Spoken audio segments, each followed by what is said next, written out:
Meu nome é Antônio Ferreira, mas aqui dentro, nesse quadrado de concreto onde o tempo parece ter morrido por falta de ar, todos me chamam apenas de Toninho.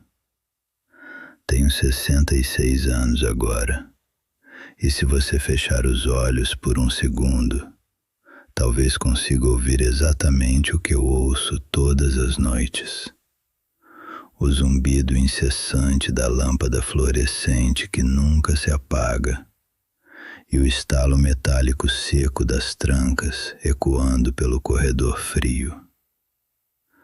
Estou sentado no meu beliche estreito, sentindo o peso absurdo de 34 anos de decisões erradas, esmagando meus ombros já cansados, enquanto o cheiro de desinfetante barato e suor antigo impregna as paredes descascadas. Eu não sou um monstro, embora o Estado insista no contrário em cada papel que carrega o meu número de registro, o 74021. O que você vai ouvir é o relato sincero de um homem que trocou uma vida inteira por 5 minutos de uma lealdade cega, estúpida e covarde. A maioria das pessoas acredita que a vida acaba apenas quando o coração decide parar de bater. Mas eu descobri da pior forma que ela pode terminar muito antes, enquanto você ainda respira o ar úmido de uma cela de segurança máxima. Eu ainda estou aqui, trancado atrás desta porta de aço maciço, observando a poeira dançar no único feixe de luz que entra pela fresta da grade no final da tarde, como se estivesse zombando da minha imobilidade. Faz 34 anos que não sei o que é caminhar em uma calçada sem sentir o peso das correntes nos pés, ou o cheiro de grama recém-cortada após a chuva. O que me mantém acordado não é o barulho dos guardas, ou os gritos abafados nos blocos vizinhos, mas a lembrança exata do momento em que o meu destino foi selado. Fique comigo, porque vou te contar como um único sim, dito para a pessoa errada, pode apagar todas as coisas certas que você já fez. Em 1992, eu era um homem de 32 anos que acreditava piamente ter o controle total do seu pequeno universo particular. Eu trabalhava como mecânico de motores a diesel, em uma zona industrial barulhenta, onde o cheiro de óleo queimado e o som rítmico das ferramentas eram a trilha sonora constante dos meus dias produtivos.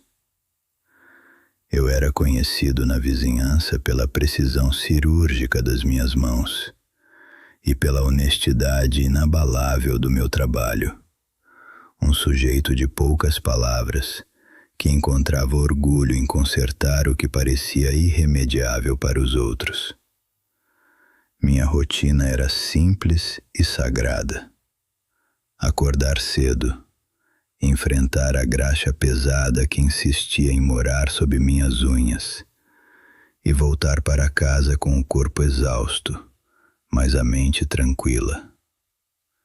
Naquela época, o mundo parecia sólido, justo e seguro sob os meus pés calejados de tanto trabalhar honestamente. No subúrbio operário onde cresci, existia uma lei não escrita que valia muito mais do que qualquer código civil ou constituição. A lealdade absoluta aos amigos de infância. Para nós, abandonar um parceiro em qualquer dificuldade era considerada a maior das traições. Um pecado imperdoável que manchava o nome de um homem para sempre naquela comunidade. Eu carregava essa crença como uma tatuagem invisível gravada na alma. Uma incapacidade crônica de dizer não para aqueles que haviam compartilhado o asfalto quente comigo durante a juventude. Eu via a Irmandade das Ruas como um porto seguro, sem perceber que aquela mesma rede de proteção era, na verdade, uma corda de enforcado, esperando pacientemente o momento certo para apertar o meu pescoço. Minha lealdade não era baseada em maldade, mas em uma ingenuidade perigosa que me fazia ignorar todos os sinais claros de alerta. Naquela noite de terça-feira chuvosa, em outubro de 1992, o mundo dentro da minha casa parecia totalmente blindado contra qualquer tempestade externa ou perigo iminente. Eu estava na cozinha, sentindo o calor reconfortante do fogão e o cheiro de pão tostado que preenchia o ambiente, enquanto ajudava minha filha Sara, de apenas 3 anos, a tomar sua sopa morna. Lembro-me perfeitamente do brilho nos olhos dela e da textura da toalha de mesa de plástico sob meus cotovelos apoiados. O rádio tocava uma música suave ao fundo e minha esposa sorria enquanto organizava as coisas para o dia seguinte, sem pressa alguma. Não havia nada de extraordinário naquele momento específico, exceto a paz profunda de uma vida honesta, sendo construída tijolo por tijolo, com muito suor. Eu era um pai presente e um profissional respeitado, totalmente alheio ao fato de que aquelas eram minhas últimas horas de liberdade. O telefone de parede, com aquele fio espiralado e longo, que eu costumava esticar até o limite máximo, tocou exatamente às 20h14. Eu ainda sinto hoje o plástico frio do fone contra a minha orelha e o som da chuva batendo furiosa contra o vidro da janela da cozinha. Era o Jair, um amigo que eu conhecia desde o jardim de infância e que sempre teve um talento especial para se enfiar em buracos fundos demais. A voz dele estava trêmula, carregada de um desespero que eu nunca tinha ouvido antes, quase abafada pelo ruído constante da tempestade lá fora. Toninho, pelo amor de Deus, meu carro quebrou a 2 quadras da conveniência da quinta. Eu só preciso que você me tire daqui rápido, ele implorou desesperadamente. Naquele segundo, um nó apertou meu estômago, mas o hábito da lealdade cega falou mais alto. Eu não disse absolutamente nada para minha esposa. Apenas desviei o olhar enquanto pegava as chaves do caminhão que estavam jogadas em cima da mesa de jantar. Lembro-me do peso do metal gelado na palma da minha mão e da expressão interrogativa que ela me lançou. Um olhar de preocupação que eu preferi ignorar solenemente por causa da pressa irracional. Dei um beijo rápido no topo da cabeça da Sara, que ainda estava distraída com a sua sopa, e caminhei em direção à porta da frente, sentindo uma estranha hesitação em cada passo que eu dava. Quando minha mão envolveu a maçaneta de metal, o frio pareceu atravessar a minha pele e chegar direto ao coração, como se a própria casa estivesse tentando me segurar ali. Eu estava prestes a trocar o riso da minha filha pela escuridão absoluta deste lugar. Lá fora a chuva era uma cortina cinza que dificultava a visão, e o ar úmido gelava os meus pulmões enquanto eu entrava no meu velho caminhão de trabalho. Enfiei a chave na ignição e girei, mas o motor apenas tossiu e reclamou, recusando-se a pegar de primeira. como se o próprio veículo tivesse uma consciência que eu não possuía. O som metálico do motor tentando girar no frio parecia um aviso desesperado, uma última chance que o destino me dava para desistir, descer do carro e voltar para os braços da minha família. Insisti mais uma vez, ignorando o pressentimento que já me corroía as entranhas, e finalmente o motor rugiu, soltando uma fumaça preta que se misturou à névoa da rua deserta. Eu acelerei sem olhar para trás, deixando a luz amarela da minha varanda, sem saber que estava dirigindo para o abismo. Ao chegar ao local combinado, não encontrei o carro quebrado do Jair, mas o próprio Jair correndo em direção ao meu caminhão com uma bolsa de lona e uma arma fumegante na mão. Antes que eu pudesse processar o clique metálico da porta se fechando, ou a respiração ofegante dele, luzes azuis e vermelhas cortaram a chuva, refletindo em cada gota no meu para-brisa. O pânico me atingiu como um golpe físico, quando Jair gritou para eu acelerar, e num momento de puro choque cego e adrenalina, eu pisei fundo no acelerador. Não fomos longe, apenas 3 quarteirões antes que o mundo parasse em um guincho de pneus e no metal frio das algemas mordendo meus pulsos. Sentado no banco de trás daquela viatura, percebi que o cheiro de pólvora das roupas do Jair tinha passado para as minhas. O julgamento pareceu um pesadelo borrado em câmera lenta, onde minha vida estava sendo desmontada peça por homens de terno que nem sequer sabiam o meu nome verdadeiro. Sob a doutrina de cumplicidade em latrocínio, o promotor argumentou que eu era tão culpado quanto o homem que puxou o gatilho, simplesmente por estar ao volante durante aquela fuga desastrosa. Eu fiquei ali sentado, olhando para o rosto manchado de lágrimas da minha esposa na galeria, percebendo que minha reputação de mecânico honesto estava sendo apagada por cada palavra fria dita naquele tribunal. Quando o juiz finalmente leu a sentença, prisão perpétua com possibilidade de condicional após 40 anos, o ar abandonou meus pulmões de vez. Não era apenas uma sentença judicial. Era o som de uma porta de ferro pesada batendo sobre tudo o que eu amava. Aquela primeira noite na cela de triagem foi uma introdução brutal a um silêncio tão alto que parecia que ia estourar meus tímpanos a qualquer momento.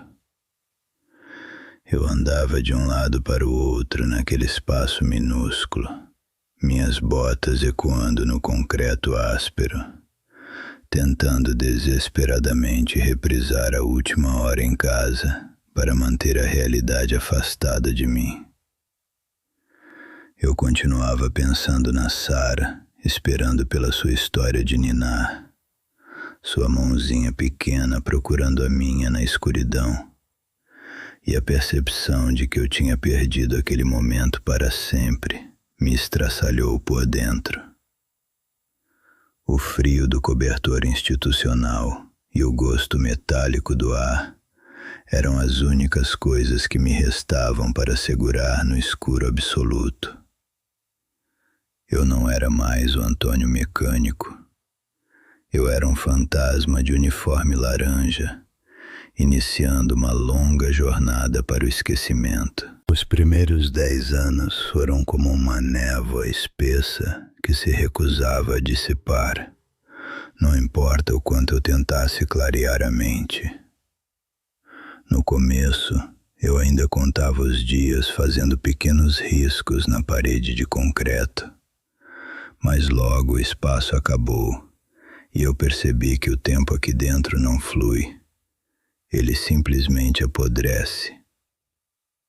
Vi os verões passarem apenas pelo aumento do calor abafado que sobe do pátio, e os invernos pelo frio cortante que atravessa os lençóis de lã áspera da minha cama estreita. Aos poucos, as cartas que chegavam com frequência começaram a rarear, e as fotos da Sara que eu recebia mostravam uma menina que eu já não conseguia mais reconhecer. Ela estava crescendo sem mim, e cada milímetro que ela ganhava em altura era 1 quilômetro de distância intransponível entre nós dois. No 5º ano, a papelada do divórcio chegou em um envelope pardo amassado, entregue por um guarda que nem sequer se deu ao trabalho de me olhar nos olhos. Assinar aquele documento foi como enterrar definitivamente uma parte de mim que ainda acreditava em milagres ou retornos impossíveis. A tinta da caneta parecia pesar 1 tonelada, enquanto eu renunciava ao título de marido, aceitando que minha esposa tinha o direito de buscar uma vida onde o sol não fosse filtrado por grades pesadas. O amor que construímos na nossa casinha pequena desmoronou sob o peso de uma sentença que ela não tinha obrigação alguma de cumprir comigo. Naquela noite, sentei no chão gelado da cela e percebi que a porta da minha casa não estava apenas trancada. Ela tinha sido derrubada e outra pessoa ocupava o meu lugar. Minhas mãos, que antes eram capazes de desmontar e montar um motor complexo de olhos fechados, começaram a me trair conforme as décadas avançavam impiedosamente. A artrite severa se instalou nas juntas, uma consequência direta da umidade constante que emana das paredes de pedra desta prisão de segurança máxima. Hoje, meus dedos são grossos e rígidos, inúteis para qualquer trabalho de precisão que exija a delicadeza de um mecânico de verdade.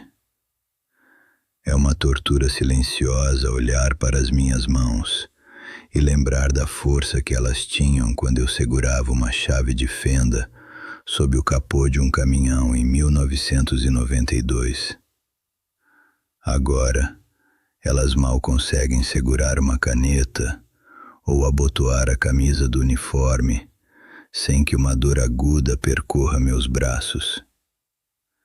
Perdi minha profissão, minha identidade física e minha utilidade. Em 2008, recebi uma carta da minha tia dizendo que minha mãe tinha partido para sempre.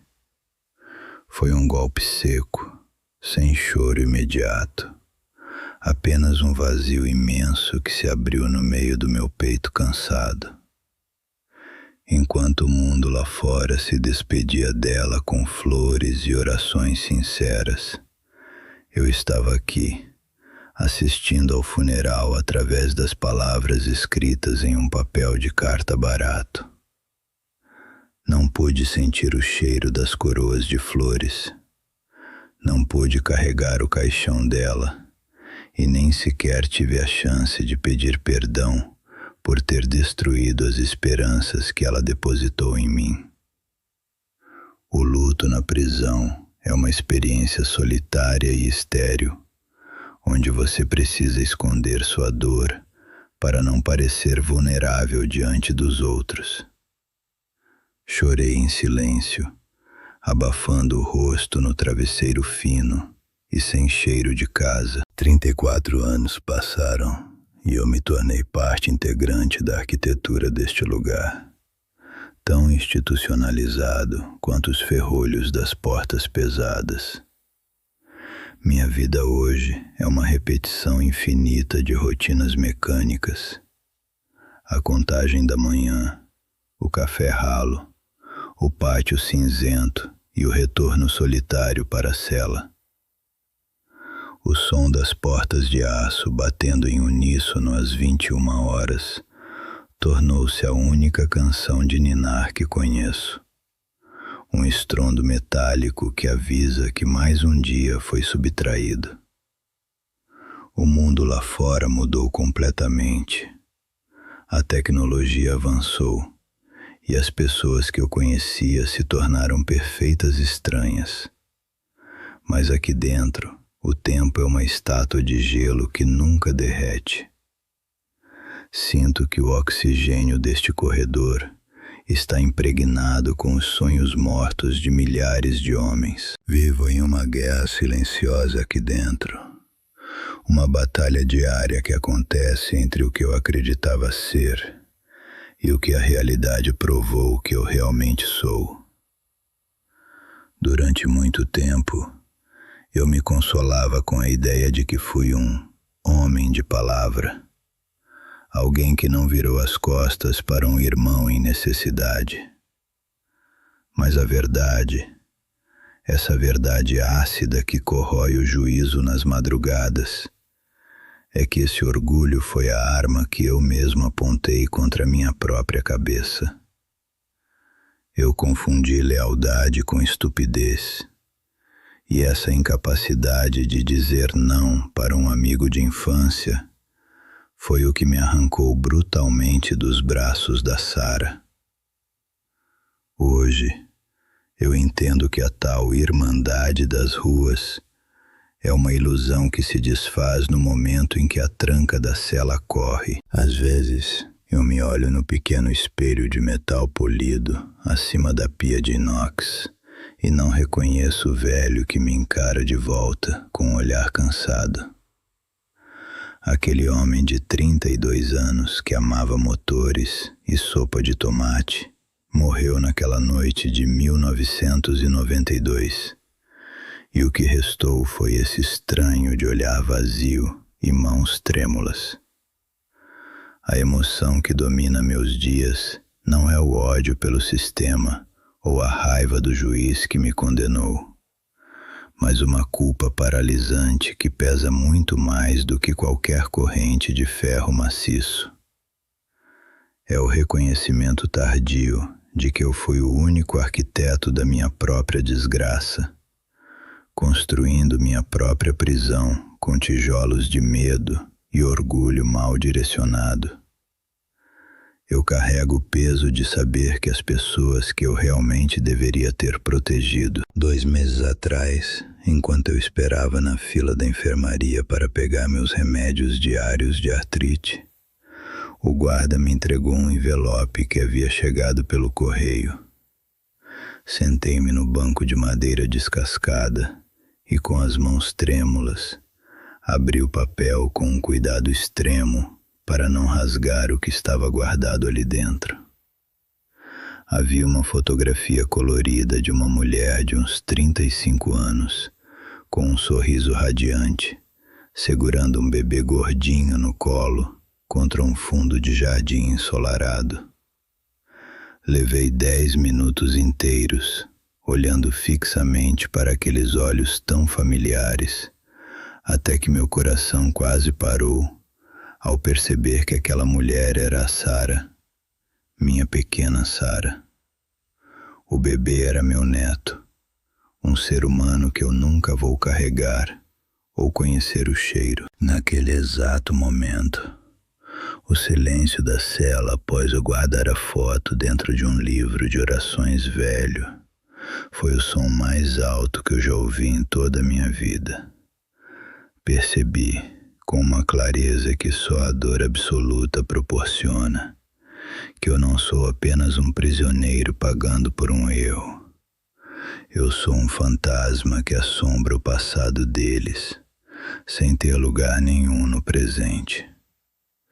Eu sacrifiquei a vida real, os primeiros passos da minha filha, o calor do meu lar e a chance de ser um avô presente, por causa de uma única ligação telefônica de um homem que não vejo há décadas.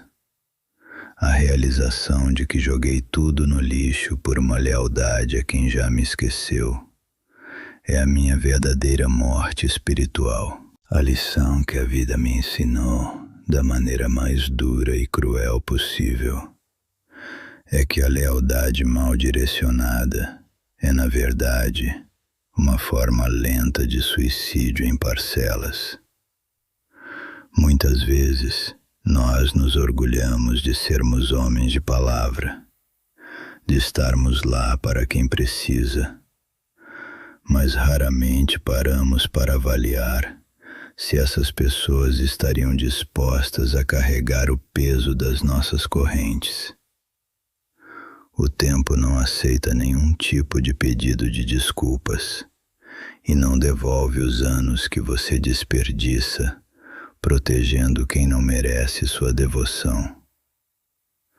Uma única decisão baseada no medo de dizer não para a pessoa errada pode apagar, num piscar de olhos, todas as decisões certas que você levou décadas para construir. Não confunda amizade com cumplicidade tóxica, pois o preço será cobrado da sua paz. Entenda de uma vez por todas que o tempo é o único recurso que você possui que é verdadeiramente finito e absolutamente implacável com os tolos.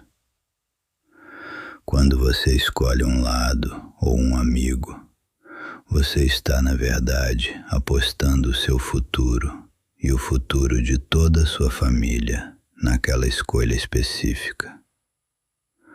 Não permita que o peso de uma dívida de infância ou o conceito distorcido de irmandade das ruas te cegue para o fato de que, quando o portão de ferro se fechar, você estará sozinho com os seus arrependimentos.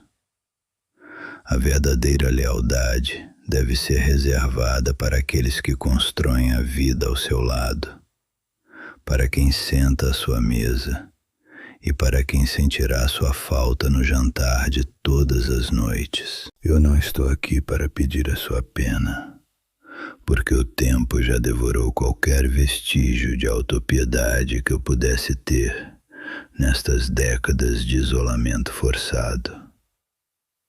Estou aqui para te fazer olhar para o seu próprio telefone e para as pessoas que você chama de irmãos hoje, no calor da sua liberdade. Quantas vezes você atende a chamadas que sabe perfeitamente que não deveria atender, ou aceita favores perigosos de quem nunca estaria lá para segurar sua mão quando o juiz batesse o martelo final? Você pode pensar que é um homem bom por nunca dizer não, mas aprenda com este velho. A bondade para com a pessoa errada é uma sentença de morte para os que realmente importam. O guarda já está vindo com o carrinho da contagem e a luz do corredor logo vai diminuir drasticamente, avisando que mais um dia foi subtraído da minha existência.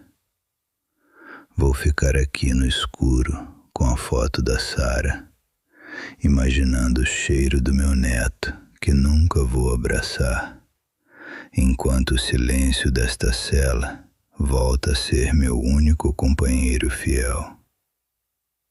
Pense bem em quem você deixa entrar na sua vida e quem você escolhe proteger a qualquer custo, pois a liberdade é um cristal que não aceita remendos. Se você pudesse voltar no tempo e desligar aquele telefone que mudou tudo na sua trajetória, onde você estaria agora e o que estaria fazendo com quem ama? Escreva sua reflexão aqui embaixo, pois vocês são meu único contato humano.